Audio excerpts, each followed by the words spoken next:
Bienvenidos a Demian Debate. Estoy acompañado acá con Aarón, que es alguien que conocí dentro de lo que es Twitter.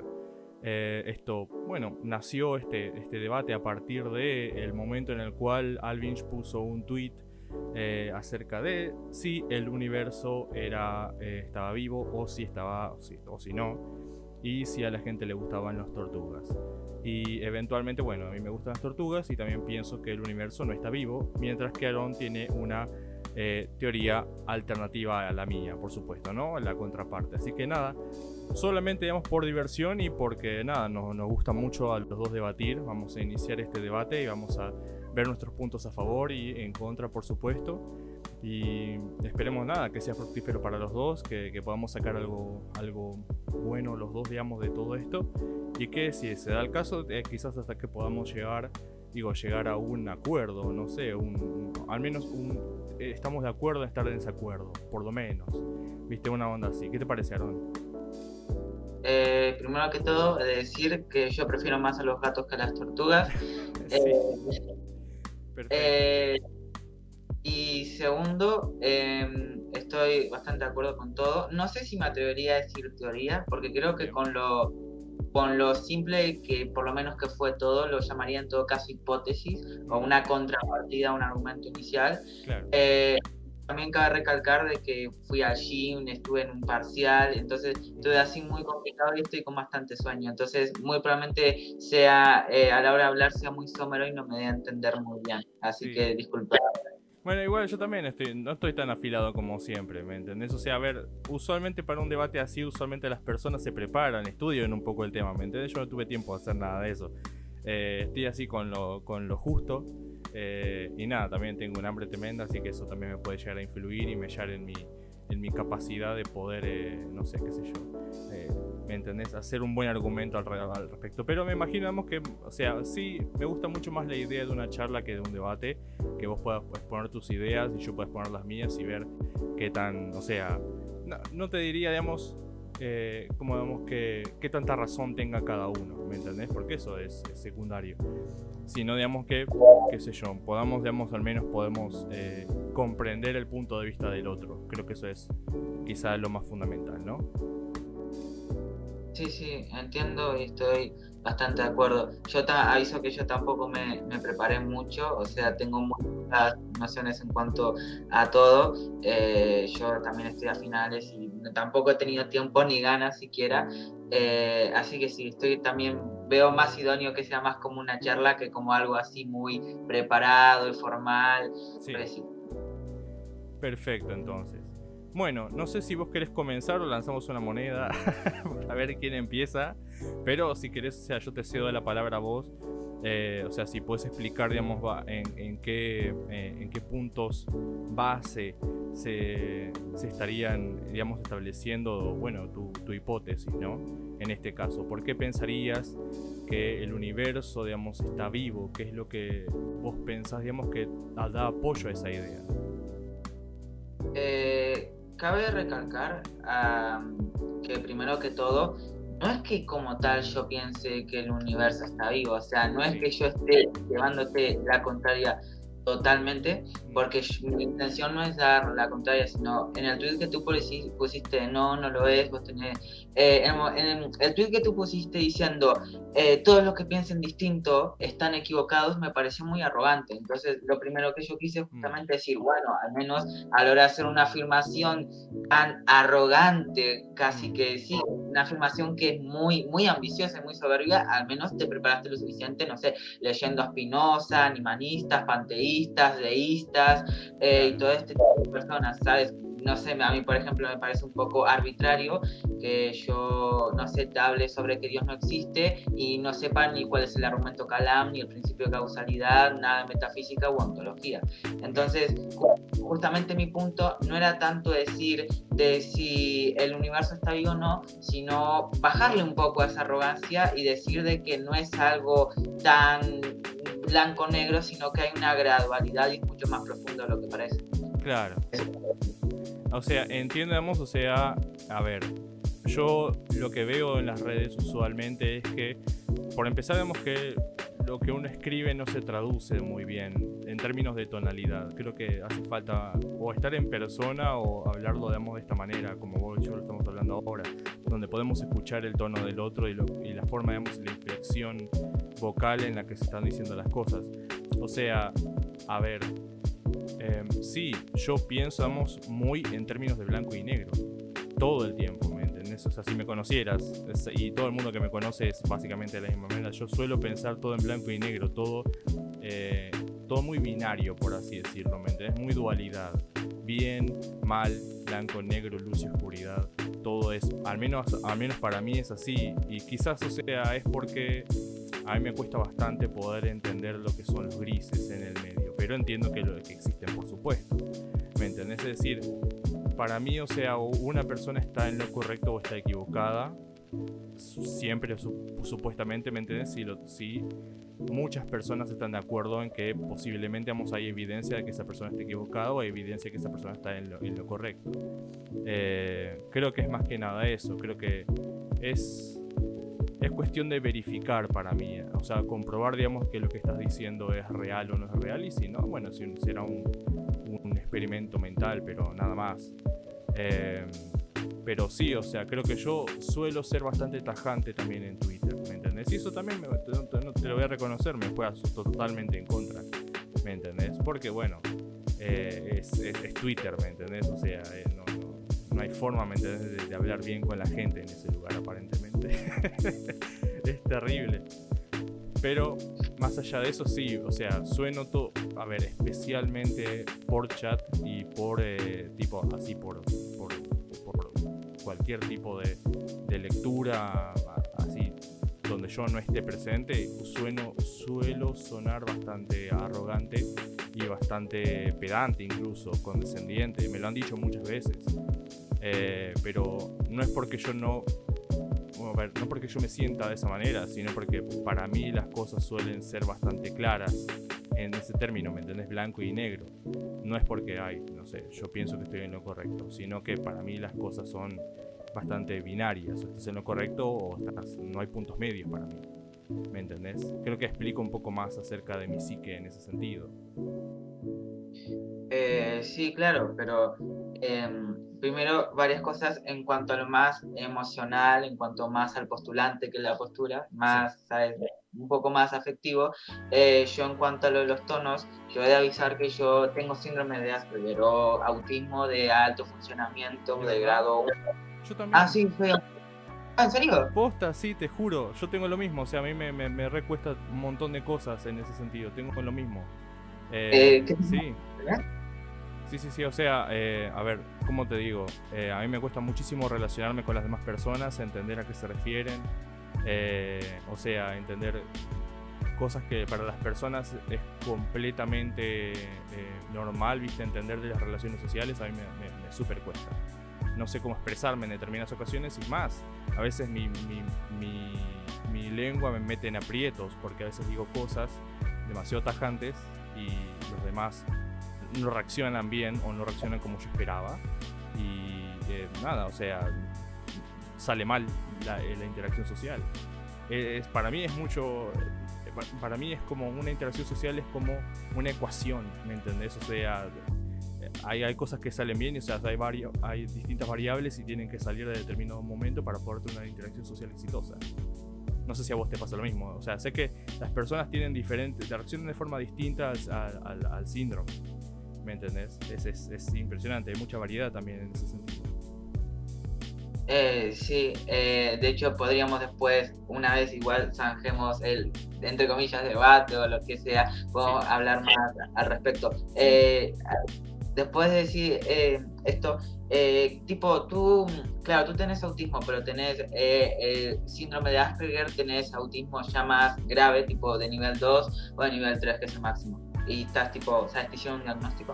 No, creo que a ver, hasta ahora no me han diagnosticado. Sé que es una enorme y gigantesca posibilidad de que yo lo tenga. Me gustaría ir a un psicólogo para que me dé, especialmente, vamos a llevarle por supuesto toda la evidencia, ¿no? De cómo fue toda mi infancia y todo lo demás, para poder saber, digamos, cómo, porque sería una gran explicación para muchas cosas que hago y muchas cosas que digo. Una vez estaba leyendo acerca de eso y dije, carajo, o sea, yo soy bastante de lo que está diciendo este síndrome, o sea, es impresionante. Y ahí, bueno, cuando se me planteó la idea, ¿me entendés? No sé, digamos, en qué nivel estoy, pero me imagino que será algo muy, como te digo, mínimo. No creo estar en un nivel muy alto, me parece. No creo. Es decir, me permite hacerme pasar todavía como una persona común y corriente. Al menos por ahora. Pero cuanto menos, ¿cómo te explico? Uno es como que disimula, ¿viste? Cuando uno no sabe ciertas cosas, uno disimula. Y yo he venido disimulando muchos años. Entonces no sé qué onda, hasta qué punto, ¿me entendés? Pero sí sé que para mí es medio complejo relacionarme con otras personas, eso sí. ¿Me entendés? Se me refiere. Entiendo. Desde mi conocimiento más anecdótico y formal, Sí. te diría que tipo, muy probablemente sí tengas síndrome de Asperger, pero no tengas tipo, o sea que en términos de autismo más profesional, está el autismo de alto funcionamiento o autismo de grado 1, que se le conoce coloquialmente como síndrome de Asperger, Sí. está el autismo de grado 2 o de medio funcionamiento y el autismo de grado 3 de bajo funcionamiento. Tú muy probablemente tengas síndrome de Asperger porque, por ejemplo, tú haces bromas y te ríes, y el propio acto de que tú entiendas lo que es un chiste y entiendas la gradualidad entre que no hay tanta literalidad al respecto, es porque no hay tanta gravedad en el asunto. Pero entiendo bien cómo te sientes. Es tan raro encontrar, o sea, otra persona que piensa, no es que piensa, sino que más o menos ve el mundo de forma más o menos similar, ¿me entendés? Es extraño, pues usualmente no me encuentro personas que tengan la misma cuestión, ¿me entendés? Es raro, ¿no te parece? Encima, justo en Twitter y de la nada, o sea, me parece demasiada casualidad. Impresionante. A ver, te diría que sí, que no, por el hecho de que, por ejemplo, por lo menos una de las cosas que a mí me señalaron cuando me hice el test de autismo, tipo por un psicólogo, psiquiatra y todo esto, no, o sea, es típico test en Google y esta mierda, sí. Test de verdad, digamos. Una de las cosas que justamente me dijeron es la obsesión a gustos atípicos. Entonces normalmente, por ejemplo, una persona autista normalmente suele agarrar y obsesionarse con cosas muy atípicas, como puede ser, no sé, un animal o un tema. En mi caso, por ejemplo, era la física y la filosofía. Siempre estaba hablando de física y filosofía y a veces estaba sin ponerle que podía estar 3 horas mirándola absolutamente nada, sencillamente poniéndome a preguntarme por qué cuando movía un brazo hacía un gesto. Entonces, verdaderamente no creo que sea tanta casualidad por el hecho de que una persona que sea neurotípica muy probablemente no gastaría tanto tiempo de agarrar, hacer un hilo en Twitter, ponerse a debatir, pasar el Discord, agarrar y hacer una llamada y etc., por un tema que inclusive le puede interesar, porque normalmente en una persona neurotípica no suele haber esta obsesión tan desmesurada hacia un tema al punto de gastar tanta energía al respecto. Así que no se explica tanta casualidad en ese punto. Es verdad. Pero volviendo al tema, volvamos al tema, sí, por favor. Sí, o sea, a ver, tratemos de exponer, digamos, qué es lo que específicamente, digamos, o sea, aporta hacia lo que nosotros estamos haciendo. Es decir, no sé cómo hacer esto específicamente, y yo lo estoy dirigiendo, ese es el problema. En este sentido, o sea, ¿cómo te explico? Para mí, el universo necesita determinadas condiciones para que efectivamente pueda ser catalogado como vivo.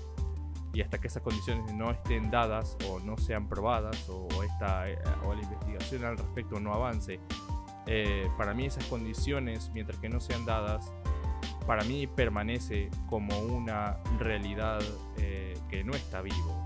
Y si es una realidad, entonces evidentemente, por más que haya una posibilidad, no se puede pensar como vivo.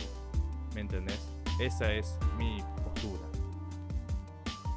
Ok, terminaste el turno, ¿no? Sí. Ok.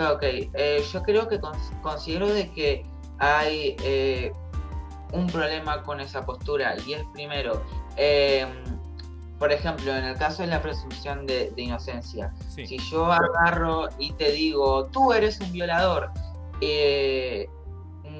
si yo te agarro, por ejemplo, te difamo diciendo, tú eres un violador, y te agarro y te digo, tú, para mí, vas a dejar de ser un violador hasta que pongas pruebas al respecto, sería agarrar y quitar toda tu presunción de inocencia, pues yo, al afirmar, tú eres un violador, el que tiene que aportar esas pruebas no sos tú, el receptor, Claro. sino yo para hacer esa afirmación. Al igual puedo, y ya entrando en otro problema, si yo agarro y tiro una moneda, hay un 50-50%. El predisponer de que una postura es esta porque no hay pruebas de la contrapartida de esa postura, solo es válido si al menos hay más pruebas de la predisposición intrínseca que haces en esa postura que la contrapartida. Por ejemplo, en economía, yo puedo agarrar y decir, bueno, hasta que no haya un sistema económico mejor que el capitalismo, voy a predisponer de que el capitalismo es el mejor sistema económico, pero lo hago porque tengo pruebas fácticas de que el sistema económico y el sistema económico capitalista, hasta donde sabemos,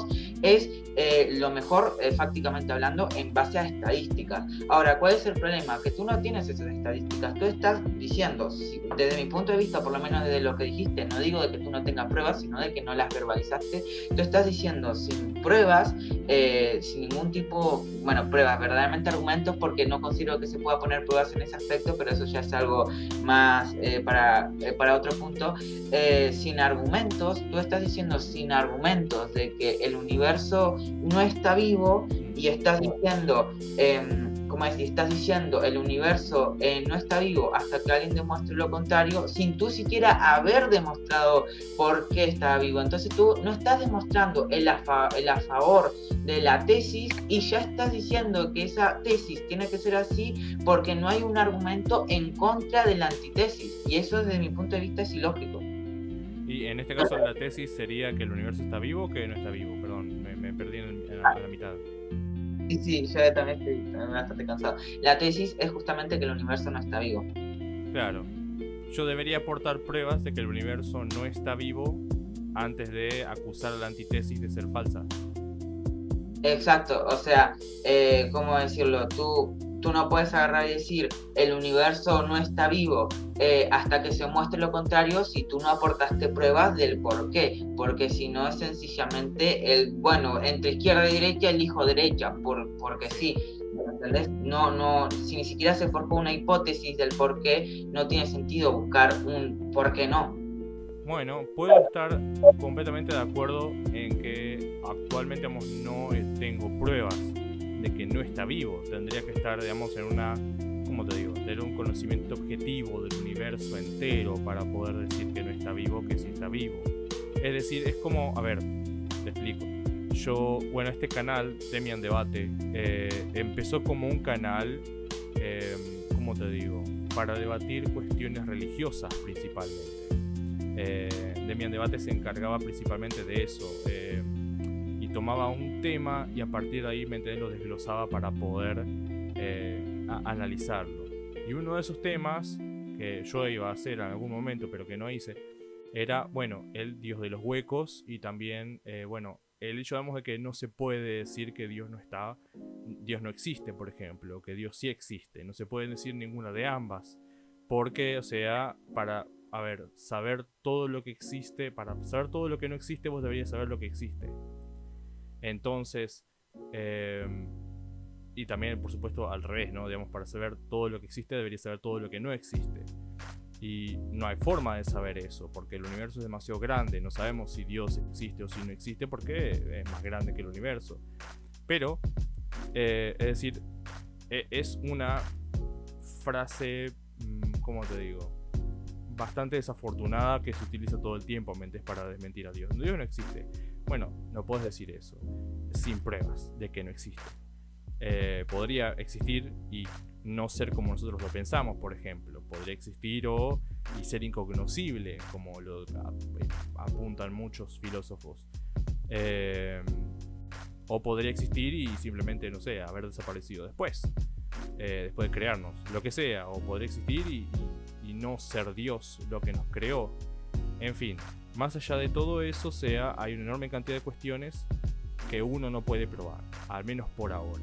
Pero, sin embargo, uno sí puede llegar a decir no hay evidencia de que existe. Ahora, ¿vos estarías de acuerdo, por ejemplo, de que, ya yo puedo llegar a decir de que no hay evidencia de que Dios existe? ¿Cómo? ¿Vos estarías de acuerdo con que yo diga que no hay evidencia de que Dios existe? O sea, o pensarías que yo tengo que aportar evidencia de que Dios no existe para decir que no hay evidencia de que Dios existe. De manera, siguiendo tu razonamiento, Sí. sería de que antes de decir Dios, o sea, a la hora de decir Dios existe, Sí. claramente tienes que responder por qué por qué no, Dios no existe. Y de manera ya más, de mi opinión personal, yo justamente considero de que el decir Dios existe depende también de la ontología que le pongas a Dios. Pero sí, O sea, dependemos de lo que Dios sea, vos decís. sí, porque también una de las cosas que suele haber en mucha filosofía y también en muchos a la hora de argumentar, Sí. es el argumentar del por qué algo no existe o el por qué existe sin siquiera definir la ontología. Y me ha pasado en muchos artículos filosóficos y científicos que he hecho que peco mucho de eso. Es verdad, o sea, a ver, bueno, yo lo pondría, digamos, o sea, en términos de lo que es un dios abrahámico, mesiánico, parte de la mitología judía y parte de la mitología cristiana. Y la árabe también, si querés. O sea, la musulmana. Ese dios, ¿me entendés? Si yo digo ese dios no existe, refiriéndome a ese dios en particular, y yo puedo estar equivocado, pero si yo digo no hay evidencia de que Dios existe, no estoy simplemente descartando de que Dios no exista, sino que simplemente digo que no tenemos la evidencia suficiente para poder determinar que esto evidentemente existe o no existe. Claro está, pero justamente el decir no hay evidencia de que Dios exista, tampoco se puede agarrar y hacer un silogismo deductivo diciendo ergo Dios no existe, porque es lo que tú hiciste en los tweets. Tú dijiste, no hay evidencia de que Dios exista, ergo no existe. Ahora, por ejemplo, ¿tendría sentido de que un ciego tenga un vaso enfrente? Imaginemos que es sordo, que básicamente nadie le puede decir que está el vaso enfrente. ¿Tendría sentido agarrar y decir, o sea, no tiene ningún tipo de sentido, no lo puede tocar, no nada? ¿Tendría sentido que un sordo que mágicamente habla, pese a que no lo puede aprender por sus sentidos, etc., pero ponele, ¿tendría sentido de que un ciego sordo que no tiene tacto diga, no tengo evidencia de que el vaso no existe, pues no lo puedo ver, o sea, no lo puedo ver, no lo puedo tocar, no lo puedo sentir de ninguna manera, ergo no existe? No tendría sentido, pues la existencia intrínseca del objeto en sí mismo es totalmente independiente de la relación del sujeto-objeto que tenga el sujeto, porque para el sujeto le puede ser incognoscible y aún así la cognoscibilidad que tenga con relación al sujeto al objeto no depende de la existencia del objeto, o por lo menos de una postura realista pragmática, que supongo que es la que debes de tener al ser un cientificista. ¿Qué sería específicamente un científico?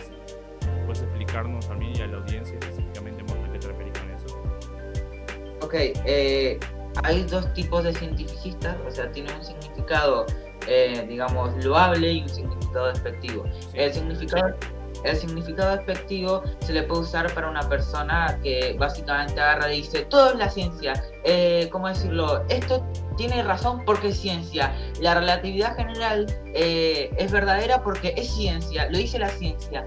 Entonces, básicamente un cientificista en el término despectivo es una persona que sin razonar absolutamente nada y sin ver los argumentos dice que algo tiene razón, no por el argumento en sí, sino por la ciencia, ¿no? Entonces, digo de que la relatividad general es verdadera sin leer la relatividad general y sin entenderla solo porque Einstein la dijo. Y puede estar equivocada porque, bueno, Einstein se puede equivocar, etc.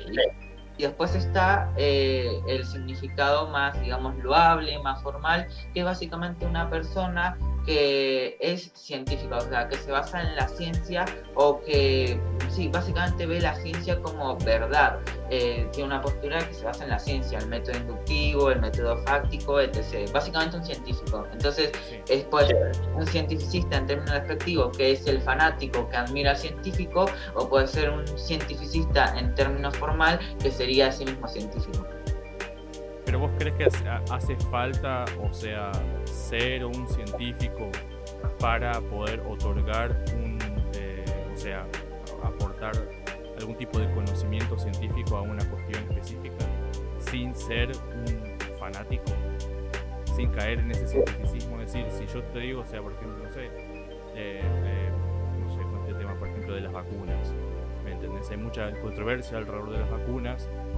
Si yo, sin ser científico, sin ser médico, sin ser farmacéutico, vengo y te digo, mientras las vacunas son buenas, y te explico, digamos, cómo funcionan las vacunas sin ser científico, y yo digo, bueno, pero esta persona me dice, no, pero las vacunas son malas, y vos no sos científico, vos no sabés, vos, la ciencia miente, o la ciencia lo que sea, o sea, la ciencia es imperfecta, la ciencia no sabe todo lo que puede llegar a pasar.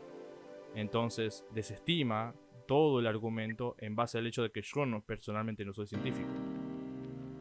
O sea, a eso me refiero. Un cientificista, y hay que ver, o sea, yo personalmente creo, de parte de la ciencia, que sí.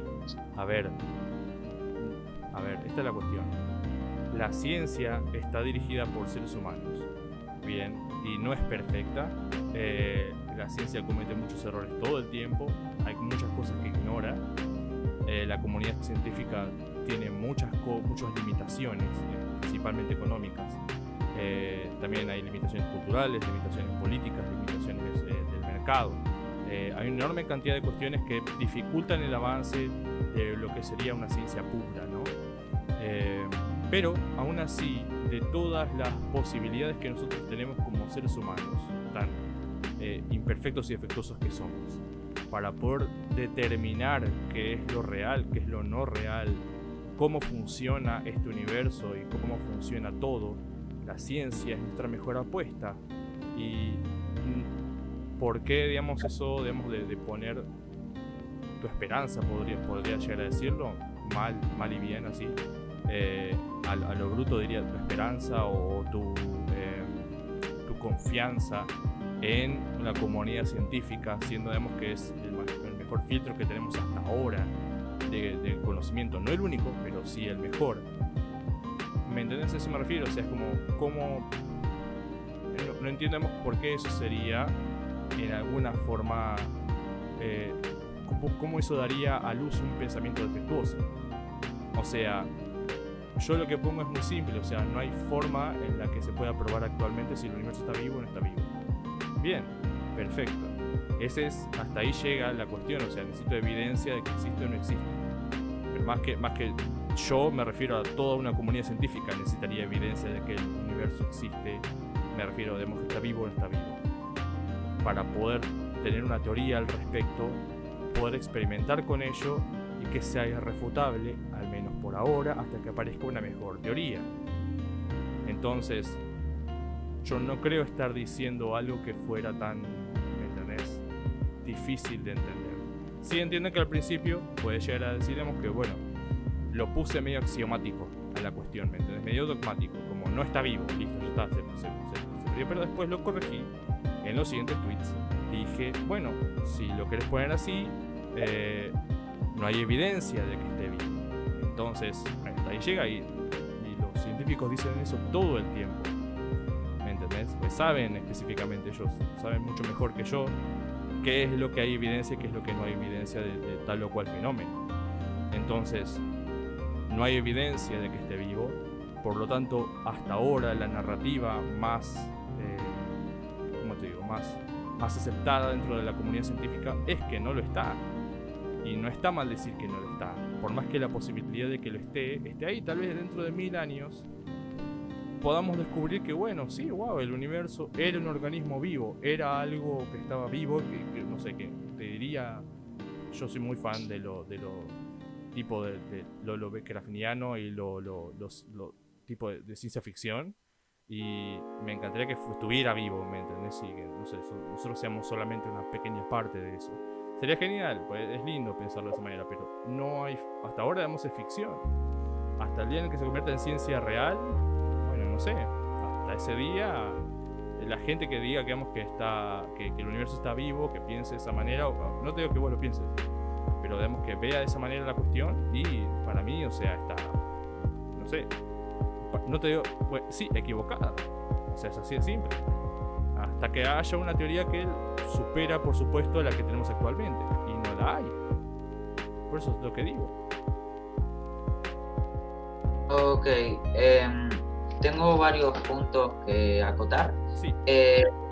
Primero que todo, creo que tú cuando, o sea, a la hora de explicar lo que es el cientificismo, creo que yo me di a expresar mal en ese momento y dije, creo que tú entendiste un científico en el término tecnocrático de la palabra, o sea, una persona que tiene el título de mira, yo soy científico, claro. Pero yo me refería a científico en el término más sustancial, o sea, es una persona que cuestiona y que tiene hambre de saber, porque agarrar, y justamente de hecho uno de los como debates que tuvimos en el tweet era justamente que agarrar y decir el científico sabe más que yo, esto tiene razón porque es científico, o no tiene razón porque no es científico, es una falacia, falsa apelación a la autoridad. Entonces justamente es más científico en el sentido de sustancial de una persona que busca la verdad, independientemente del título que tenga. De hecho, Michael Faraday, que fue uno de los mayores científicos que aportó mucho a la electricidad, al electromagnetismo, etc., de hecho no nació, nació en una situación tal de pobreza extrema que nunca fue a la escuela, al liceo, o sea, básicamente no tuvo ningún tipo de educación y claro. Creo que apenas sabía leer y escribir. Y Michael Faraday fue uno de los mayores científicos de toda la historia y el tipo nunca tuvo el título de científico como tal. Entonces, no era tanto por el lado tecnocrático. Otro punto que acotar también es sobre lo de la comunidad científica. Siento que tú tomas también muy dogmático lo de la comunidad científica y básicamente dice, actualmente la mayoría de científicos dicen tal cosa. Ahora, yo creo que ahí recae en una falacia ad populum. ¿Por qué? Porque agarrar y decir la mayoría de científicos llegan a X no significa que X sea verdadera o que siquiera tenga más probabilidad de serla, porque al igual de que por ejemplo Hitler ascendió democráticamente, Schopenhauer era misógino, etc., de hecho Heidegger creo que se le dice era nazi, por ejemplo. A lo que voy con esto es que agarrar y decir, como mucha gente, independientemente del título y de los conocimientos de la misma, como mucha gente llega a X, entonces X o es verdad o probablemente sea verdad, es una falacia del populum. Sí. ¿Querías continuar? Sí, es un punto más que iba a decir. Sí. Otra cosa es sobre, igual esto ya es un poco, no me voy tanto de tema, pero no justamente no es lo que estamos hablando, y es que también tú agarrabas y hablabas sobre las pruebas y cosas así. Por ejemplo, te había leído a Kant y cosas así. Siento que un poco disociaste la filosofía de la ciencia, pues tú hablabas de cuestiones, pero que estas mismas eran extrínsecas a las pruebas, tomándolo como algo más fáctico. Y justamente quería decir de que, por ejemplo, la nociología kantiana, la nociología kantiana, principalmente el libro de la crítica a la razón pura de Kant, que de hecho lo tengo ahí en mi estantería, como es, justamente nace para defender los supuestos en los cuales nace la mecánica newtoniana. Entonces, también quería agregar esto para básicamente decir de que, por ejemplo, al igual de que Kant hizo la nociología kantiana en base a la mecánica newtoniana, el disociar, el decir no, la filosofía no vale porque no es científica, es de hecho todo lo contrario desde mi punto de vista. Hasta ahí terminó. Perfecto. Bueno, a ver, voy de atrás para adelante. Así, por esto, digamos, lo tengo un poco más fresco de lo que recién dijiste.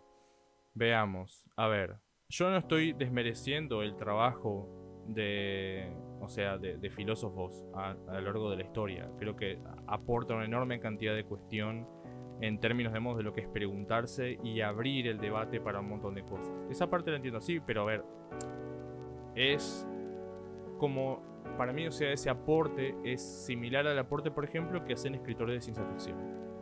¿Entendés? Es decir, a ver, hay escritores de ciencia ficción, ponen una idea en un libro de ficción, la escriben y de pronto, o sea, varios años después o décadas después de desarrollo tecnológico, lo que esta persona escribió se refleja en alguna forma en la ciencia, en el campo científico real, y se pueden hacer descubrimientos en base a eso, y se pueden hacer máquinas que antes ni siquiera se pensaban que se podían hacer. Por ejemplo, diría androides, por ejemplo, robots. Ese es un ejemplo súper fácilmente de agarrar hacia la ligera. Pero aún así hay una enorme cantidad de cuestiones que vos podés reflejar en un libro de ciencia ficción, pero que hasta el día de hoy no se pueden hacer, o simplemente la sociedad y la ciencia y la tecnología buscó otra forma de hacerlas y no se aplicaron. Pero aún así quedan dentro, digamos, como guardadas en el archivo de la ficción por si acaso en algún momento sucede y se vuelve realidad. Lo mismo me parece, digamos, que pasa con los filósofos. Es decir, ellos abren el debate, pero el problema de la filosofía es que viven constantemente preguntándose si llega a una respuesta real. Porque, o sea, vos podés tomar lo que dice Descartes, por ejemplo, y lo que dice Kant con la misma pinza, y si pedís pruebas a cada uno de esos dos, ¿me entendés? Por las cosas que están diciendo, o preguntás, bueno, vos tenés evidencia de que esto está sucediendo en la realidad. Cuando vos le pedís evidencia a la filosofía, y se transforma en ciencia, ¿me entendés? Cuando vos le pedís a la filosofía que pasen de la hipótesis, de formularla, de lucubrar una realidad a la experimentación, cuando la pasás a través del filtro del método científico, ahí se transforma en ciencia. No por nada la filosofía es la madre de todas las ciencias. Pero aún así todo, vos la ves, digamos, que actualmente lo que es la filosofía está más involucrada dentro de lo que es el campo de la cultura y el arte, no tanto, digamos, dentro de la ciencia. Hay ciencias duras ya. Tenemos la matemática, la física, la astrofísica, la química, ¿me entendés? Cosas que nosotros podemos testear, cosas que nosotros podemos experimentar y con los que se hacen verdaderos descubrimientos. Entonces, en lugar de ponernos a pensar basados en nuestro razonamiento humano y falible acerca del mundo, como lo hacíamos hace 4.000 años, por él que empezó la filosofía, más o menos. Estoy tirando un número al azar. En lugar de hacer eso, ¿me entendés? Podemos ir por el camino en el que nosotros podemos, busquemos la forma de estar seguros de lo que estamos diciendo, y de la visión que nosotros tenemos, que la visión que nosotros tenemos de la realidad es la correcta, o al menos lo más cercano a lo correcto por ahora. Entonces, la ciencia parte acerca de eso, es decir, el método científico está hecho justamente para evitar que las creencias se metan en el camino del conocimiento. Y hasta ahora, creo que la ciencia ha hecho un enorme y gigantesco avance gracias a eso.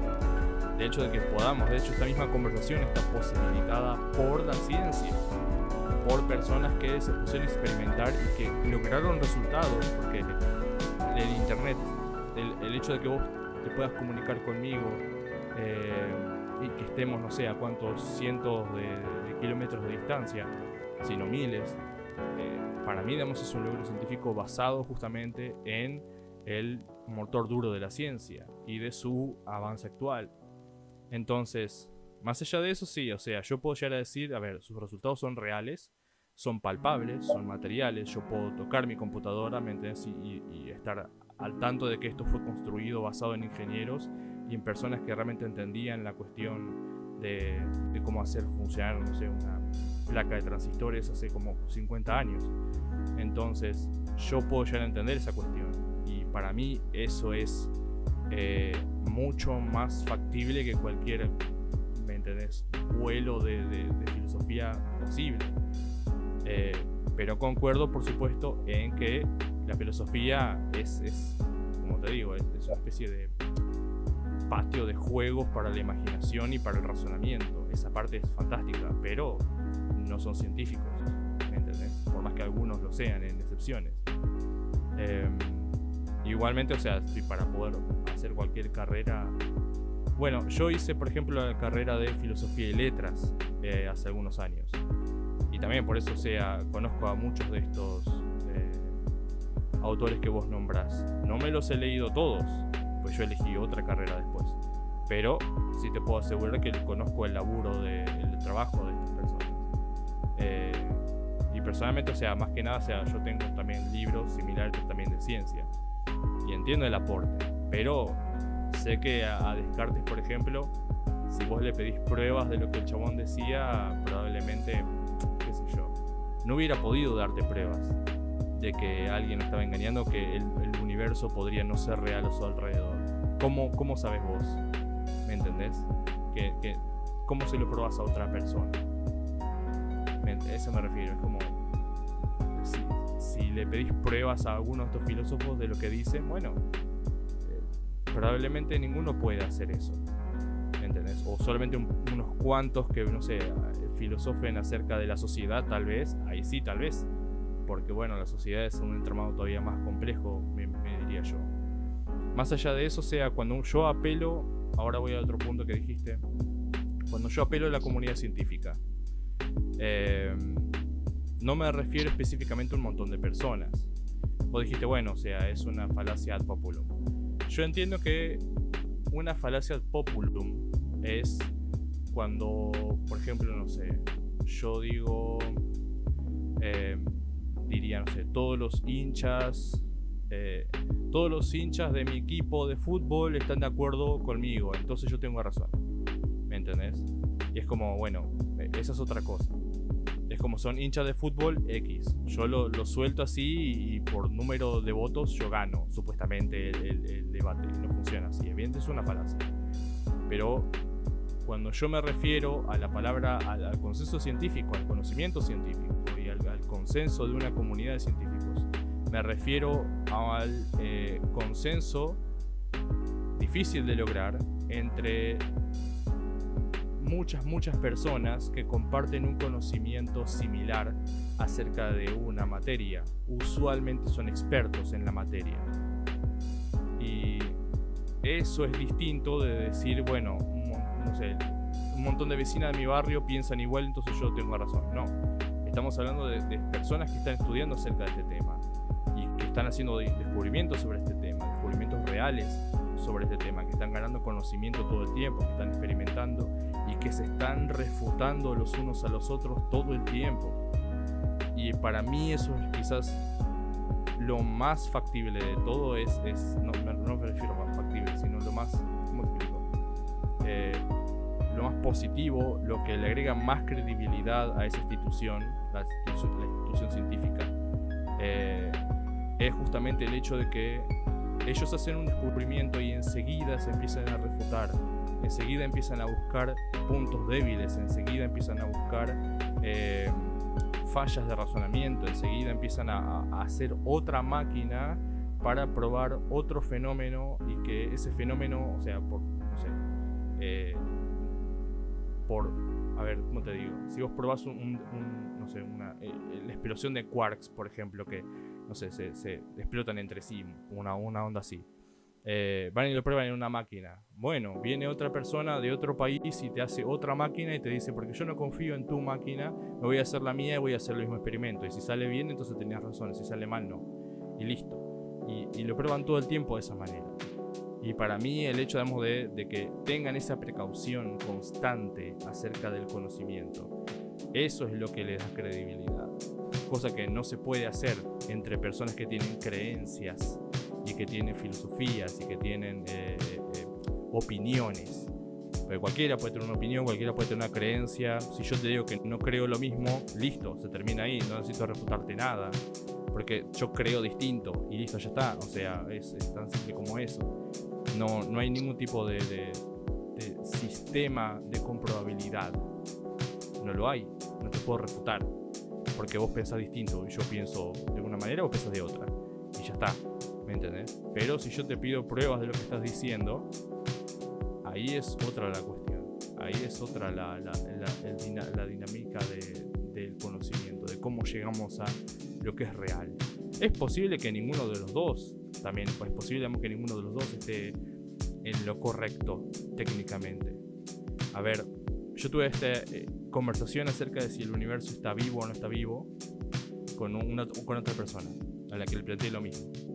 Y esta persona me dice, tal vez está vivo, pero no vivo de la forma en la que vos estás pensando. Es decir, tal vez está vivo, pero no en la forma en la que nosotros consideramos vida en la Tierra. Pues nuestra vida sí es un sistema de energía basado en átomos de carbono.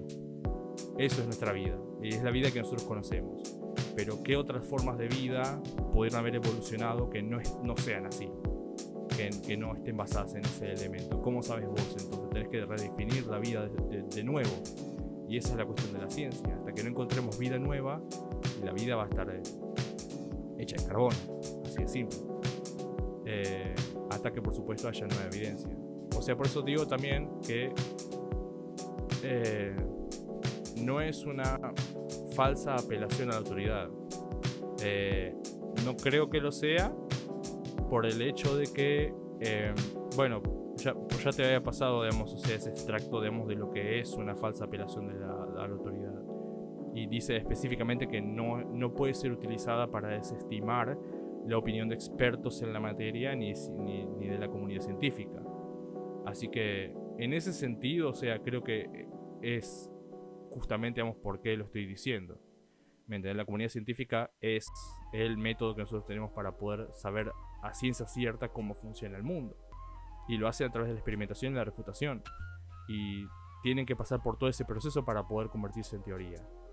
No es que yo estoy diciendo, no sé, Dios me dijo que yo tenía razón. Eso sí es una falsa apelación de la autoridad, porque vos podés no creer en Dios, podés no conocer mi Dios, podés no saber si yo tengo razón o no tengo razón porque Dios me lo dijo. Podría ser que Dios me lo haya dicho. Dios me dijo, vos tenés razón. Bueno, genial. ¿Cómo sabes vos que yo te estoy diciendo la verdad? Entonces, creo que es esa la cuestión. Más que nada. ¿Me entendés a qué me refiero? Ok. Voy a hacer también como tú, voy a ir de delante para atrás. Sí. Aviso de... Estoy haciéndome pequeñas notas en Word para no interrumpir y cosas así. Primero, sí considero que es una falsa apelación a la autoridad. ¿Y por qué no se puede usar una ad populum para agarrar y decir la comunidad científica está de acuerdo en esta cosa? Porque la comunidad científica en un primer lugar no está de acuerdo en absolutamente nada. De hecho esto después los voy a unir con lo de la filosofía, que recuerdo que decías de que la filosofía está más atada a cosas que van más hacia lo cultural y no tanto hacia la ciencia. Bueno, un ejemplo perfecto sobre básicamente por qué no se puede usar la autoridad de los científicos en base a su conocimiento para llegar a, este científico dice esto, entonces está bien, es por ejemplo la física moderna actual. ¿Por qué? Porque básicamente la física de la mecánica relativista plantea una fórmula, mientras que la física de la mecánica cuántica plantea otra. Y de hecho Rödinger, que fue uno de los creadores de la mecánica cuántica, cuando los otros científicos empezaron a agarrar y a hacer más deformaciones con la cuántica, hablando sobre las probabilidades, el principio de incertidumbre de Heisenberg, etc., Rödinger estuvo tan enojado con la tergiversación que hacían con la cuántica y está tan en desacuerdo que de hecho hizo el gato Rödinger diciendo, oigan, es ilógico de que el gato esté vivo y muerto al mismo tiempo. No tiene sentido, porque o está vivo o está muerto, pero no puede estar vivo y muerto al mismo tiempo. Ese es un ejemplo. Y ahora, a lo que justamente iba, en cuanto a la relatividad general y la mecánica cuántica, la relatividad general es literalmente una contradicción sistemática de la mecánica cuántica. ¿Por qué? Porque mientras que la relatividad general plantea con la dilatación temporal y la transformación de Lorentz de que el destino existe, pues digamos de que el tiempo como tal no existe, es finito, y lo que marca el tiempo es tu propio cuerpo, tu masa, tu velocidad, la curvatura que generas en el espacio, y verdaderamente todo ya pasó. La mecánica cuántica plantea lo contrario, pues manda a la mierda todo determinismo que plantea, que claramente el determinismo es una postura filosófica, de ahí ya voy a volver con la filosofía, sí. Manda a la mierda todo determinismo que plantea la relatividad general, porque la única forma de explicar, al menos filosóficamente, conceptualmente, inclusive matemáticamente, la relatividad general es que parte de un determinismo, porque si no, no tendría sentido que tú y yo vivamos en tiempos distintos, estemos en tiempos distintos, y nuestra curvatura del tiempo sea distinta, pero que estemos como tal estemos coexistiendo, porque bueno, tú por ejemplo una película la puedes saltar al minuto 15, al minuto 20, al minuto 30, ponerla por dos, después ponerla despacio, volver al final y hacer todo esto, y el final siempre seguirá siendo el mismo. ¿Por qué? Porque la película ya está hecha, pero si tú lo hicieras mientras que se está rodando la película, igual matás al actor principal, y es porque la película se está haciendo, no hay un destino. Entonces, mientras que la relatividad general, que es física moderna, que es básicamente uno de los pilares más grandes de toda la física moderna y de toda la física en general, es la contradicción del otro pilar más grande de la física, que es la mecánica cuántica, porque la mecánica cuántica, con el principio de incertidumbre de Heisenberg, el efecto túnel, el gato de Rödinger, el experimento de la doble rendija, etc., plantea la probabilidad. En el momento en el que pones la probabilidad, estás diciendo que no existe el destino, porque si yo tengo la probabilidad, un 50-50% de que algo pase, entonces no existe un destino, porque verdaderamente hay una probabilidad, no es un 100% esto va a pasar. Claro. Entonces, a lo que voy con esto es que justamente si los propios dos pilares más grandes de toda la ciencia se contradicen, o sea, si científicos, imagínate, si 500 científicos con exactamente los mismos conocimientos, ideas, etc., y otros 500 científicos con los mismos conocimientos e ideas se contradicen sustancialmente y de manera extrema, entonces no se puede agarrar y tomar un juicio del grupo A de los 500 científicos que son deterministas o del grupo B de los 500 científicos que son probabilistas, porque tienen exactamente el mismo conocimiento y aún así tienen posturas totalmente contrarias. Entonces, apelar a esa autoridad, justamente por lo que anteriormente expliqué, es una falacia falsa, apelación a autoridad, y es una falacia de populismo. Después, lo de las dicotomías entre la ciencia y la filosofía, que siento que lo dicotomicé un poco, no me acuerdo por qué, pero lo anoté, así que muy probablemente debe ser por algo.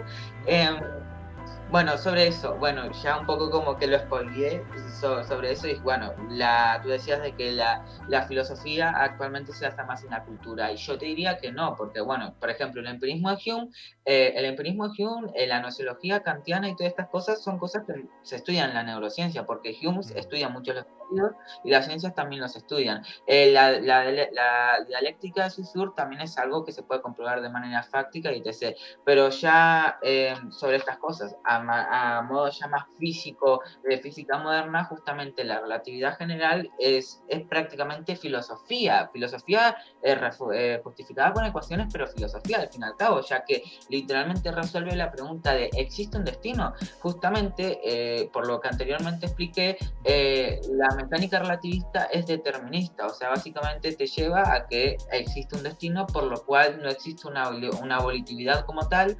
Entonces tú no eres un ser volitivo, consciente, y solo eres un producto de X factores y punto, que es de hecho de las cosas. O sea, si yo agarro y tiro una manzana y sé exactamente la fuerza con la que tiro, la trayectoria, el ángulo, voy a saber dónde cayó. Entonces puedo agarrar y hablar de que no existe un destino si teniendo todos los factores puedo agarrar y saber todo lo que va a pasar. Es una de las cosas que justamente plantea como es la mecánica relativista, que bueno, si me decís que eso no es filosofía, entonces no sé qué filósofos estás leyendo, porque creo que se hacen una Freud y se drogan un huevo. Sí. Y bueno, la mecánica cuántica pues es una refutación y plantea un probabilismo en el que básicamente todo depende de la probabilidad, y bueno, todo te lleva al nihilismo, pero lo que voy es que justamente la física moderna, principalmente la moderna incluso diría, se basa casi que sustancialmente en la filosofía, y es cierto que la filosofía, como es la filosofía, gran parte, no te diría que todo, pero gran parte se basa en hacer preguntas, pero la ciencia se basa en responderlas. Entonces decir de que la ciencia no es, bueno, por lo que entendí, no quiero hacer una frase espantapájaros, pero decir que por lo tanto la ciencia se separa de la filosofía, no considero, porque si la filosofía pregunta y la ciencia responde, está siendo parte de la conversación con la filosofía.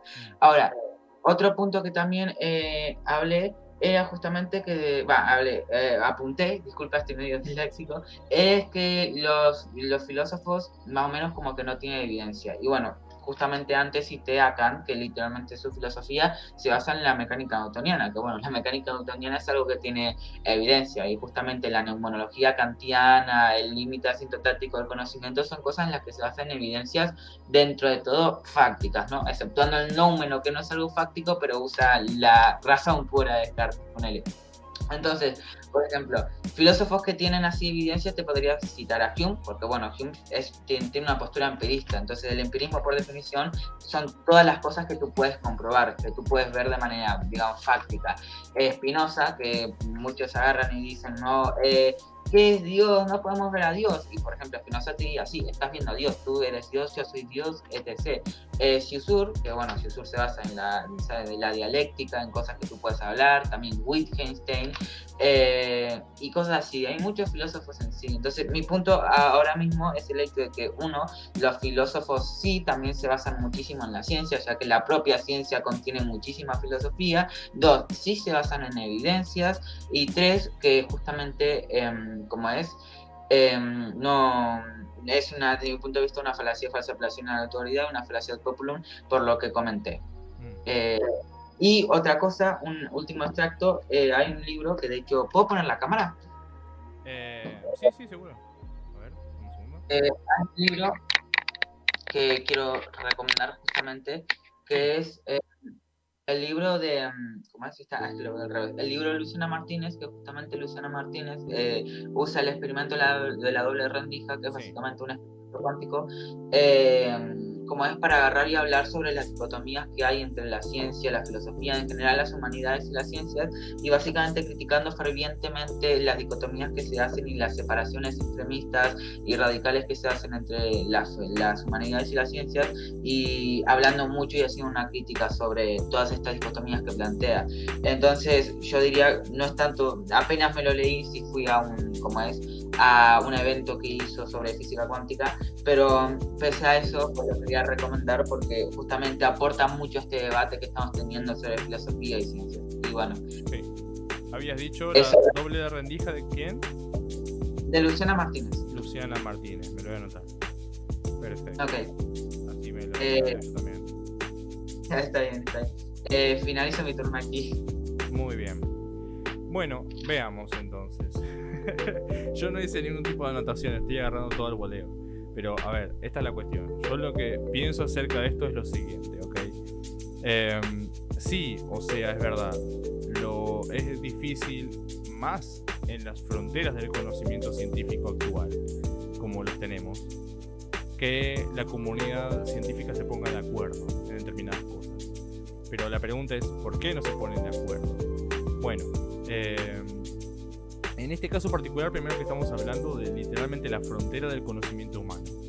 Bien, o sea, hay cosas que, o sea, si estamos hablando de física cuántica y también, o sea, el determinismo, y básicamente estamos hablando de lo que serían actualmente las fronteras del conocimiento, o sea, de cómo describir el universo y cómo hacer una teoría elegante del mismo. Es difícil congeniar ambas cosas. Porque justamente, o sea, hay mucho que se ignora acá y es muy difícil en toda forma y manera experimentar con el universo para poder saber qué es lo que está haciendo y qué es lo que no está haciendo, hacia dónde está yendo y hacia dónde no está yendo. Estamos hablando de palabras mayores acá con estas teorías. No es que estamos hablando de algo que determinamos hace siglos, ¿me entendés? Que es verdad. Ahí, o sea, gran parte del conocimiento que nosotros acumulamos hasta ahora, esas partes del conocimiento que nosotros ya sabemos, ¿me entendés? Por ejemplo, como, no sé, como que la Tierra es redonda. Eso ya lo sabemos, hace cientos de años lo sabemos. Y demás, fuimos y tomamos fotos desde el espacio y nada, las trajimos para acá. Y es como que se sabe que la Tierra es redonda, ¿me entendés? O sea, esa parte está ya zanjada hace mucho tiempo. Esta parte no. Esta parte de la mecánica cuántica y el determinismo de saber si el destino es o no real en este universo, si todo está calculado, si todo está al azar, todo es una especie de caos ordenado. Bueno, esa es la siguiente pregunta. Y bueno, justamente, o sea, hay muchas respuestas al respecto, pero lo que a mí me da seguridad y confianza no es el hecho de que tengan una teoría y y estén de acuerdo todos con ello. ¿Me entendés? No, me vale verga un acuerdo. ¿Me entendés? Que se pongan todos de acuerdo como que, sí, estamos todos de acuerdo. No tiene sentido eso. Después yo también me puedo poner de acuerdo con un montón de personas en algo equivocado. Lo que a mí me da confianza es que si vos tenés dos grupos de 500 científicos, A y B, 1000 científicos, la suma de estos dos grupos, evidentemente van a agarrar y van a utilizar el sistema científico y el método científico del modo adecuado. Para mí, o sea, a pesar, por supuesto, de que son tremendamente falibles y son seres humanos y todo lo demás, zanjando esa parte, o sea, justamente cómo funciona la comunidad científica es eso. Sea cual sea la teoría, sea cual sea la verdad, sea cual sea la pregunta, se va a poner a prueba, se va a experimentar con esto, se va a comprobar, se va a verificar si es real. Eso es lo que a mí me da seguridad, el hecho de que vayan a comprobarlo. Entonces, si hay disputa respecto a estas teorías, principalmente, bueno, es por justamente eso, es difícil poder, por empezar, juntar la cantidad de datos suficientes para poder decir sin ningún lugar a dudas, bien, que esta teoría, poner que fuera la teoría determinista, esta teoría es la posta, esto es la verdad, ¿mente? Esto es lo que está pasando en el universo. No hay datos suficientes para eso. Justamente estamos investigando para poder saber cuál es la onda. Y hay otras teorías en competencia, porque, o sea, es así. El universo es prueba y error, básicamente, en este sentido. ¿Me entendés? Hay cosas que evidentemente no están zanjadas en esta cuestión. Es por eso que no se ponen de acuerdo. Hay diferentes teorías y el tiempo y la investigación y el descubrimiento y muchas cosas más, y también un grado similar de suerte, van a producir, o sea, eventualmente se va yo me imagino como diferentes puntos que confluyen en uno, ¿me entendés? En el tiempo. Eventualmente vamos a encontrar la respuesta. Para mí es básicamente eso. Entonces, cualquier respuesta que sea, se va a encontrar y se va a hacer ese descubrimiento basado justamente en la refutación, en el hecho de que vienen personas y no lo pueden refutar, y hay pruebas de que esto existe y hay pruebas de que esto es así. Nada más que las pruebas que se están haciendo para esas teorías no son suficientes, pero sí, no sé, tal vez, o sea, ambas estén equivocadas o ambas estén en lo correcto a la vez. También eso es posible, pero no lo sabemos, y mientras no lo sepamos va a haber disputa. Pero eso no quiere decir de que esta gente, bueno, simplemente se pone de acuerdo de común, porque, no sé, firman un tratado y se ponen de acuerdo de esa manera, o firman un acuerdo y lo firman todos y listo, ya está. Y ya está, esta es la verdad científica. No, hay toda una cuestión de verificar lo que dice otro científico, de hacer otro experimento, de comprobar que lo que está diciendo es cierto. Y para mí eso es lo que me da la confianza de decir la comunidad científica piensa esto. Hasta que, por supuesto, la comunidad científica cambie y el acuerdo a partir de la comprobación sea otro. Y cuando sea otro está perfecto. O sea, por eso digo tampoco que es lo que yo digo es dogmático. Pues dogmático sería más aplicado hacia lo que es la tradición y lo que es la costumbre, en el sentido de decir, mira, esto es una realidad que no se puede cuestionar porque es así. Me refiero al hecho de, por ejemplo, algo dogmático, un ejemplo sería la Trinidad Divina, por ejemplo, la Trinidad Divina de Dios en la mitología cristiana. Vos no podés decir de que Dios no es tres personas a la vez. Es uno y a la vez tres, y tres y a la vez uno. Y esa es una realidad dogmática de toda la iglesia. ¿Me entendés? O sea, vos podés meterte con todo lo demás, todo el resto, todos los mandamientos, sí, pueden ser todos cuestionados, pero esta parte no. Eso para mí es dogmático. Por eso cuando yo dije, bueno, o sea, ¿cómo te digo? Que el universo no estaba vivo, sí, estaba siendo, como ya admití, estaba siendo dogmático. Pero después te apliqué justamente la respuesta científica, y es que no hay evidencia de que esté vivo. Y esa es la respuesta científica. Y hasta que no se encuentre evidencia no habrá otra cuestión más que esa.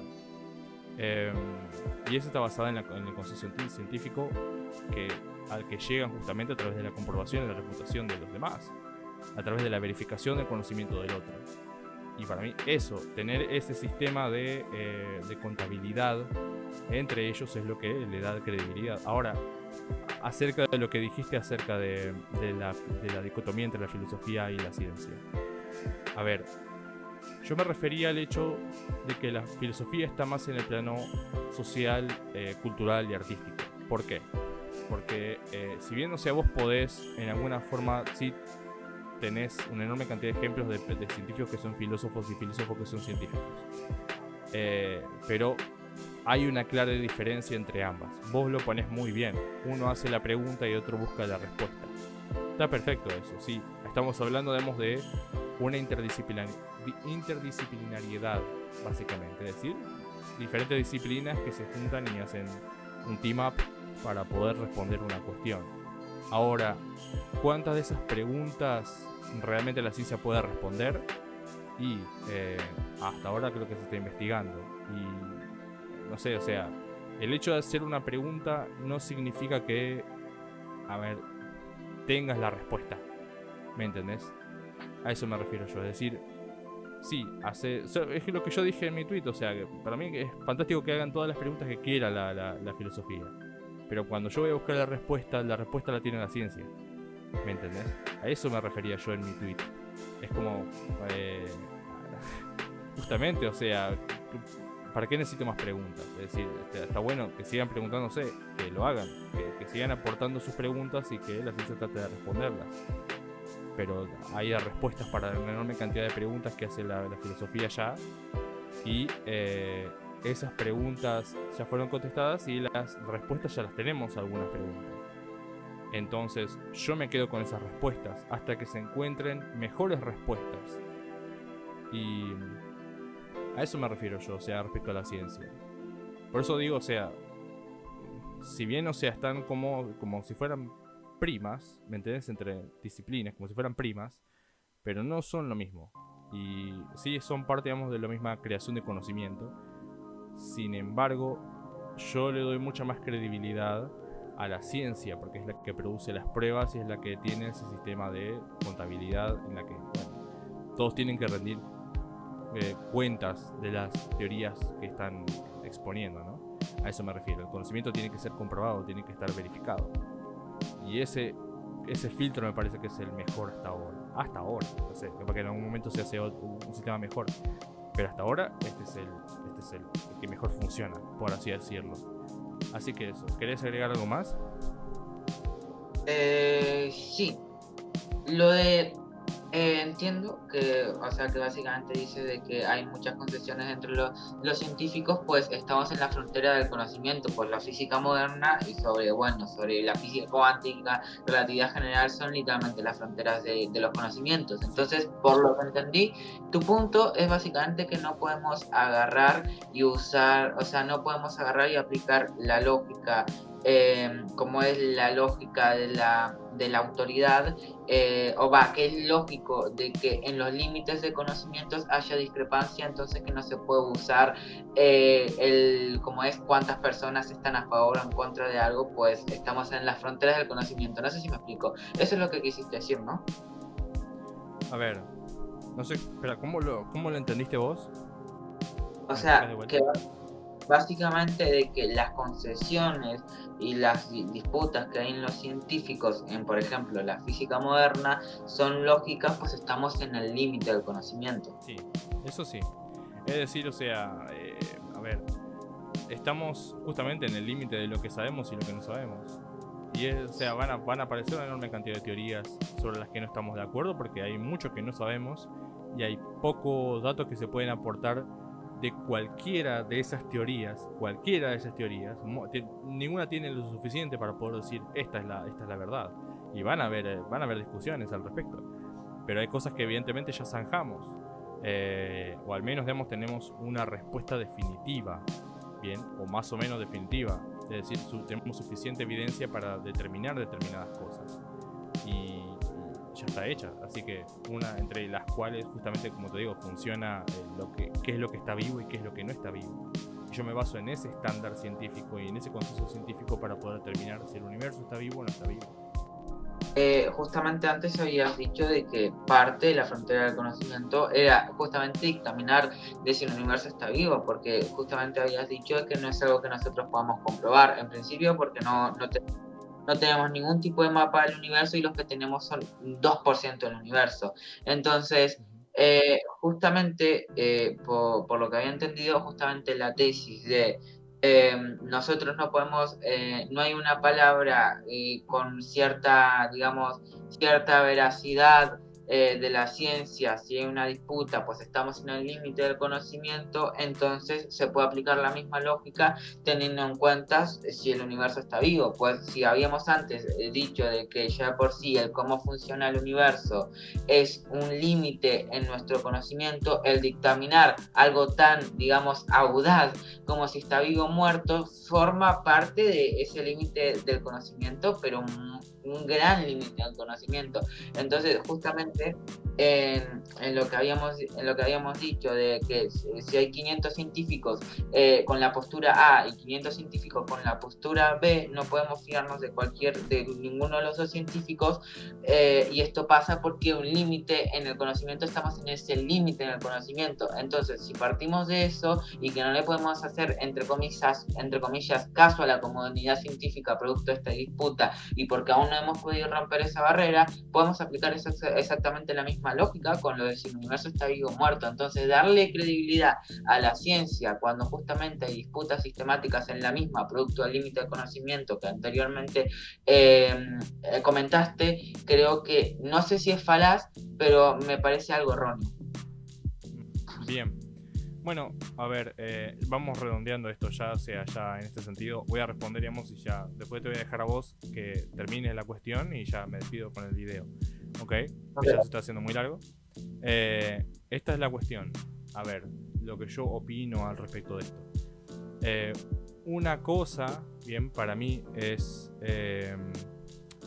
tener a 500 científicos de un lado con la mecánica cuántica y 500 científicos del otro, con una mecánica determinista, peleando entre sí para saber en la frontera del conocimiento cuál es la correcta, y tratando de refutarse entre sí y tratando de comprobarse el conocimiento entre sí, y sabiendo que eventualmente alguien va a tener razón, eventualmente, o sea, las pruebas van a estar ahí, y aun cuando las pruebas estén ahí, se haga una teoría muy fuerte, siempre la ciencia va a estar dispuesta a una nueva teoría, al resurgimiento de una nueva teoría. Está perfecto, ¿me entendés? Por eso muestra justamente evolución. Si no fuera así, seguiríamos siendo geocentristas, y no funciona así la cuestión. Más allá de eso, una cosa, como te digo, es estar en la frontera de la ciencia y otra estar en algo que ya está zanjado. Nosotros, y la forma en la que concebimos la vida en la Tierra es, como te digo, a través de la biología, a través del estudio, digamos, de lo que es la vida, de qué significa en términos científicos la vida. Y la ciencia es bastante reduccionista en esto. Es decir, la vida, desde el punto de vista científico, es simplemente la habilidad de tener un sistema de homeostasis, o un sistema de cambio de energía en el cual vos tenés energía, pero evitas un sistema de equilibrio energético o algo así, equilibrio químico o una cuestión así. No me acuerdo ahora muy bien cómo decía la cuestión de Wikipedia, pero la idea de justamente, o sea, ese es el estándar científico, ¿me entiendes? Esta es la forma en la que nosotros determinamos la vida, observando y experimentando con la vida en la Tierra, en este lugar. Hasta que no haya otra forma de vida, nosotros tenemos ese estándar. Estamos abiertos a la posibilidad de que haya más vida en el universo, de que haya vida de otra forma, pero hasta no encontrar eso, ese va a ser el estándar.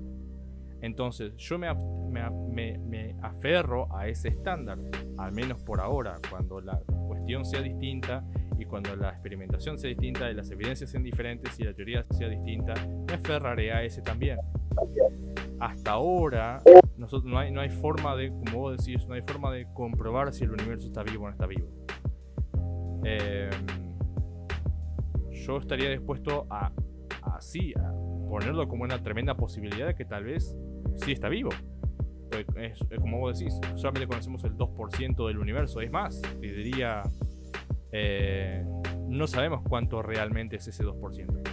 Es decir, vos podés llegar a pensar, bueno, conocemos el 100% del universo, pero el 100% es solamente el 2% del universo real, de lo que podemos realmente conocer del universo. ¿Cuándo llegamos? No llegamos nunca, ¿me entendés? A realmente conocerlo. Por eso sabemos qué tan grande es para poder empezar a decir cuánto sabemos de esto. No sabemos cuánto no sabemos del universo. Pero, a ver, nosotros tenemos un estándar de lo que nosotros llamamos vida. Y sabemos que ese estándar no se aplica al universo entero. No lo podemos aplicar. Entonces, según ese estándar, no está vivo el universo. ¿Que es posible? Tal vez, en algún futuro. Tal vez sí sea posible determinar eso. Pero ahora no es posible. No con las evidencias que tenemos. No con la comprobación y la experimentación que tenemos actualmente. No con el conocimiento científico que tenemos actualmente y que sostenemos. No es posible. Entonces, hasta ahora el universo no está vivo. A eso me refiero yo. Es decir, y no es por una cuestión de simplemente decir muchas personas están de acuerdo conmigo, sino que, a ver, hay evidencia de cómo es la vida. Hay un estándar que determina lo que está vivo y lo que no está vivo. Y a partir de ese estándar nosotros definimos qué es lo que está vivo y qué es lo que no está vivo. Y el universo no comparte ese estándar. Tal vez por eso me refiero. Por eso es tan simple como eso, digamos, y para mí, o sea, hasta que las cuestiones no cambien, esa es la cuestión. Pero a ver, no, o sea, eso para mí, yo digo que ya está zanjado en términos de lo que es ciencia. No como diciendo esta es la última palabra, ¿entendés? Sino me refiero a ver, no hay una mejor teoría, ni una mejor visión del universo, ni una mejor visión de la vida, ni de cómo ésta se comporta, ni de cómo ésta está representada en otros lugares del universo, ni cómo está representada fuera de este universo, para decir que el universo está con vida. Entonces, bajo este estándar, este universo no está vivo.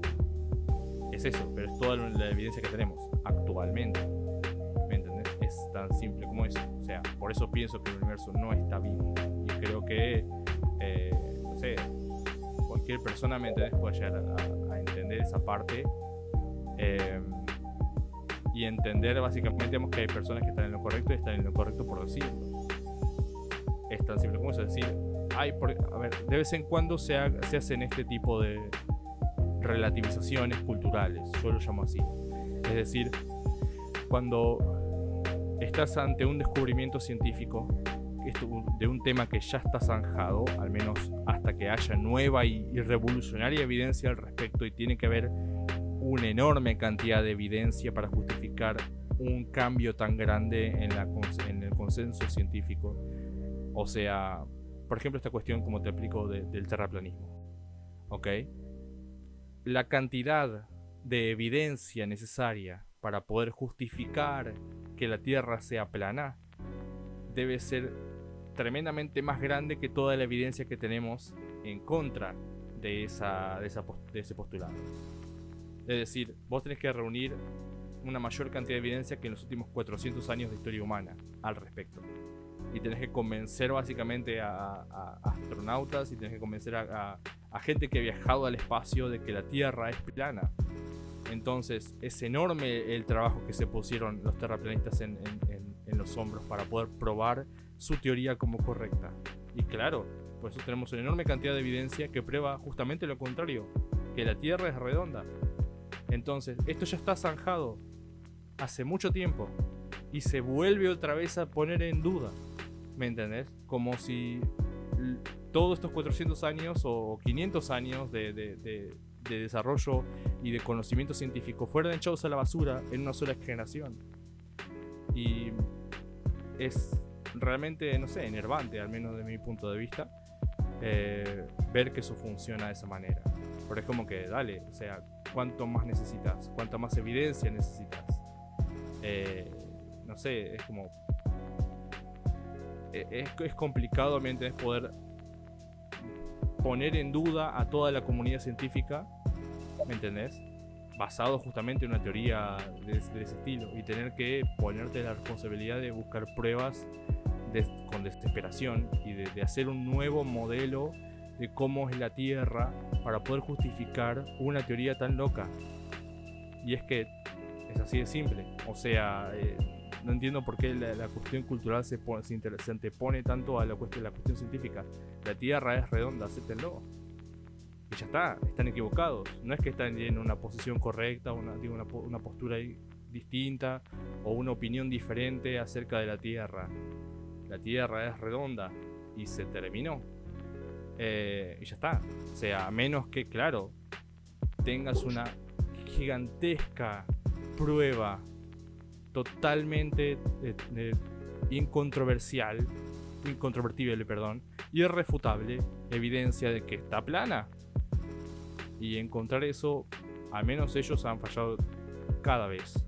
No sé si viste ese caso del chabón que trató de probar que, o sea, no sé cuántos cientos de miles de dólares se gastó para poder probar que la Tierra es plana, y con un experimento probó que la Tierra es redonda.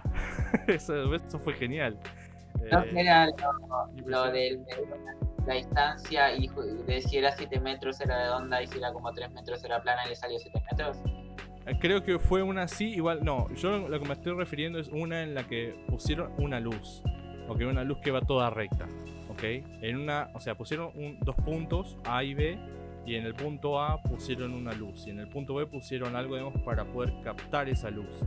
Entonces, la idea es que a esa distancia, la Tierra supuestamente ya tiene que empezar a mostrar la curvatura. De modo que en el punto A tiene que estar necesariamente más abajo, es decir, o sea, tiene que estar en un nivel mucho más, abajo, digamos, en relación a lo que es la rectitud de la luz. Entonces, prendieron la luz y básicamente, bueno, la luz siguió de largo en la recta y llegó hasta el otro lado, hasta el otro punto, pero cuando llegó hasta el otro lado estaba como 30 o 40 centímetros por encima del lente donde ellos esperaban encontrarla. Y es como, es terrible, claro, curvaron la Tierra en esa distancia y estaban 40 centímetros más abajo de lo que debería. Es genial, fue fantástico, fue muy muy irónico ver las caras de esta gente, o sea, encontrándose con que era la Tierra redonda. Y es como que, no puede ser, lo hice mal. Hicimos mal el experimento, dijeron. No puede ser, es como, dale. ¿Qué más pruebas necesitas? Vos mismo te lo estás probando. Y es por eso, o sea, para mí es eso, o sea, cuando vos dudas de algo que ya está zanjado, de que ya hay evidencia de eso, es como, ¿por qué lo estás haciendo? Es decir, ¿con qué motivo, con qué razón, me entendés? Tenemos que volver a preguntarnos sobre esto. Si ya hay evidencia, y ya hay estudios, y ya hay experimentos, y ya hay consenso científico de una comunidad seria a lo largo de décadas, siglos, de que esto es así. ¿Me entendés? A eso me refiero. Pero bueno, nada, te doy, digamos, el espacio para que hagas un desenlace, si te apetece, digamos, más que nada también una opinión acerca de todo el debate en este sentido, y que puedas decir lo que sea, digamos, ¿no? Lo que te sientas cómodo decir en este momento. Es tu turno. Pues, a ver, al respecto, siento que siempre citas hay evidencia, pero me frustra el hecho de que nunca pones a un link o una fuente de la evidencia. Y eso sí, porque siento que es como, bueno, ves las estrellas y las estrellas pues no parecen vida o no se mueven, y es como, sí, pero bueno, a nivel más microscópico, por ejemplo, a una célula se mueve, pero si lo vuelves más, ¿sabes? Le haces más zoom, incluso le podrías ver los átomos no se mueven, entonces, no sé, creo que hay muchas cosas las cuales puedes tomarle, y siento que lo de la evidencia a veces te lo toma muy con las pinzas. Entonces, bueno, ahora no, porque bueno, ya está finalizando, pero igual si quieres después me mandas evidencia, link y fuentes de estas cosas de la manera, ¿sabes? De manera científica. Me gustó bastante el debate, y bueno, el desenlace básicamente sería, en parte, yo ponele, según muy probablemente la evidencia y todas estas cosas, yo estoy equivocado en el sentido de que la Tierra está viva, aunque bueno, nunca lo planteé, pero bueno, un poco como que lo di a entender. Entonces medio como que tú estás equivocado, un poco irónico, pero tú estás equivocado en el decir la Tierra, o por lo menos siento que cumplimos a eso, tú estás equivocado en decir la Tierra no está viva y el que diga lo contrario se equivoca. Yo, pues bueno, porque era una postura dogmática, y yo pues estoy equivocado en agarrar y decir de que básicamente, de que la, ¿cómo es? De que la Tierra, el universo, disculpa, Sí. de que el universo está vivo. Entonces, básicamente creo que llegamos a la conclusión de que según por ahora lo que tenemos, pues podríamos decir de que el universo no está vivo de manera fáctica, aunque yo creo que si haces teorías al respecto y más, como tú dirías, ciencia ficción, podría llegar a otras conclusiones, por ejemplo, con los universos paralelos, que el gato Schrödinger, en los universos paralelos. Eso podríamos decir, bueno, según lo que tenemos, es más probable que no haya universos paralelos, pero puede haber universos paralelos, y yo creo que es exactamente lo mismo que podríamos plantear con lo de si el universo está vivo o no, pero eso sería más filosofía. Entonces creo que estamos ahí, creo que zanjamos más en el hecho de que no es algo que podamos comprobar ahora mismo, si es que siquiera es cognoscible para el ser humano, que bueno, eso ya muchísimo más tiempo de charla, pero bueno, según lo que tenemos hasta ahora es inclusive más cómodo pensar que no está vivo y esperar nuevas evidencias y punto, básicamente. Eso es por ahora lo que, bueno, actualmente sí, lo que creo que concluimos. Perfecto. La verdad que a mí también me encantó el debate. Este es el primer debate que tenemos en este canal y el primer debate que yo tengo ever, en toda la vida. Y la verdad que es bastante fructífero. La verdad aprendí mucho acerca de muchas cosas. Específicamente, digamos, de lo que era, bueno, aparte, digamos, de lo que era el determinismo y lo que era, digamos, esta lucha entre la mecánica cuántica. Eso, digamos, o sea, no es que no lo sabía, pero sí ya había visto un montón de videos al respecto de eso. Y la verdad que es realmente interesantísimo el tema. Me encanta discutirlo de esta manera. Yo creo, digamos, que, a ver, en este sentido, sí, o sea, los dos aprendimos mucho y creo que era básicamente la idea de hacer esto, ¿no? Es fantástico, la verdad. Así que nada, un placer tenerte, Aaron. La verdad, increíble debate. Dan ganas, digamos, de tener muchos más debates al respecto. Pues sí, o sea, toda esta cuestión es... Todo lo que es el universo, a mí me apasiona, me fascina, me encanta. Y puede estar horas hablando acerca del universo y cómo funcionan las posibilidades. Es más, o sea, a mí me interesa mucho no solamente lo que serían los universos paralelos, sino otras dimensiones y también viajar al pasado, viajar al futuro, ¿viste? Todo lo que es muy nerd a ese estilo. Y la verdad es que es genial, la verdad, es interesantísimo toda la cuestión. Pero bueno, eso, vamos a ver, estemos atentos a la ciencia, estemos atentos a la filosofía, a ver qué es lo que dicen a partir de ahora, digamos, y qué nuevos descubrimientos empiezan a hacer a partir de esta nueva década, que creo que espero y sé que van a ser tremendamente revolucionarios e interesantes. Así que bueno, Aaron, me despido muy afectuosamente y nada, o sea, eso más que nada. Para otra edición de Demian Debate, digamos, en el futuro probablemente hagamos más de esto. Y nada más, ¿algo que quieras decir, Aaron? Nada, que fue un gusto también, la pasé yo también bastante bien y fue muy lindo el haber pasado esta instancia contigo. Eso. Bueno, muchísimas gracias por estar entonces y bueno, nos despedimos. Hasta la próxima. Hasta luego. Chao.